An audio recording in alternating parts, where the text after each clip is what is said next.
Cleo from 5 to 7, directed by Agnes Varda, follows the main character Cleo, a singer who's awaiting the results of a biopsy in the real-time hours of 5 to 7. The film displays feminist phenomenology that the audience can experience through the lens of Cleo's character as she explores things like mortality, objectification, and identity. Phenomenology is a practice of philosophy developed in the late 19th to early 20th century that relates strongly to the body's physical experience rather than what goes on in the mind. Heidegger describes it as letting that which shows itself be seen from itself in the very way in which it shows itself from itself. It's better described as a study of appearances, consciousness, and perception. Phenomenology tends to work particularly well with cinema, as cinema is centered around the human perception, and in the case of Cleo from 5 to 7, it utilizes cinema's connection with phenomenology to take us through Cleo's experience in real time, and immerses us using things like close-ups and point-of-view style shots. Phenomenology also lends itself well to feminism, as feminism centers around women's own experiences in society. Feminism exists as something that pushes back against patriarchal society that often oppresses women. Feminism is based on a woman's experience and perception. Looking at feminism through a phenomenological lens becomes very effective. Agnes Varda details her intentions with the character of Cleo when she says, "I wanted to show a woman who's beautiful and frivolous, but also becomes aware of her own anxiety, her own identity, and her own self." Cleo's journey is about seeing beyond the mirror and finding meaning in the world around her. Varda telling us this emphasizes the importance of feminism in Cleo's story, along with the idea of looking in the mirror connecting to phenomenology.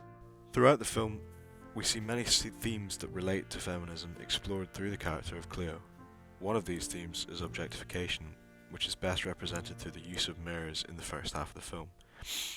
There are many examples of mirrors early in the film that surround Cleo, making her look at herself constantly. With the context of Cleo's character being a famous singer, this links to the idea of objectification, and by planting this seed early in the film, Varda is building the lens of Cleo in which we see her experiences through. The use of mirrors also works well with people that we see around Cleo who compliment her and call her beautiful, which fits with the idea of the male or patriarchal gaze which feminism often critiques. As the film continues, we see Cleo shift away from objectification and that part of her identity, represented by the removal of her wig. This is a powerful moment as Cleo directly defies the concept of performative femininity that has defined her character previously.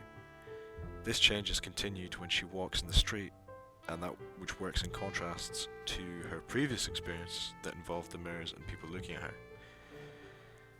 Towards the end of the film, we see Cleo converse with a soldier who has returned on leave. This is one of the last moments in the film and serves to make a point of Cleo's change from the start of the film and the change from the hours of 5 to 7. Cleo and the soldier have a simple conversation where they connect with each other, and the character of Cleo is not seen as an object.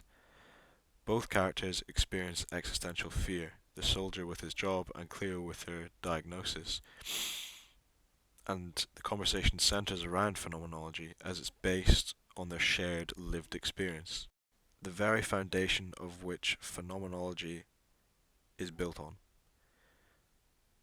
The conversation also serves to contrast Cleo's detached experience with the people previously in the film, such as the people on her street or her lover that has no time for her. In conclusion, I find that Agnes Varda's unique filmmaking allows Cleo from 5 to 7 to serve as a perfect example of a connection to feminist phenomenology.